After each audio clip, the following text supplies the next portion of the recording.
ఈరోజు స్నేహితుల దినోత్సవం అట. ఈరోజు ఫ్రెండ్షిప్ డే అట. ఏం చేస్తాడట స్నేహితుడు? ఏం చేస్తాడట?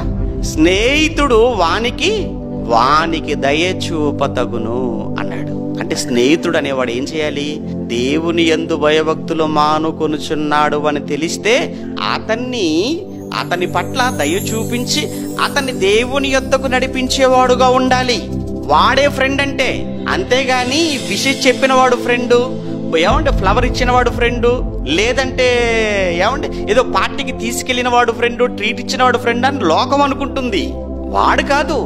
నీ డిప్రెషన్ వేళ, నువ్వు కృంగిన సమయంలో నిన్ను ఆదరించి నీకు ధైర్యం చెప్పి నిన్ను నిలవబెట్టి నిన్ను దేవుని యొద్దకు నడిపించేవాడు వాడే నీకు ట్రూ ఫ్రెండ్ అంటే.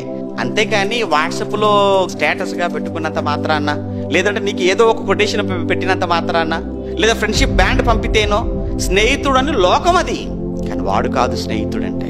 నువ్వు కృంగిన వేళ నీ యొక్క ఆ కృంగుబాటుకు కారణం తెలుసుకొని ఆ సమయంలో నీకు ధైర్యం చెప్పేవాడు, ఆదరించేవాడు, ఆదరణ కలిగించేవాడు వాడు ఫ్రెండ్ అంటే.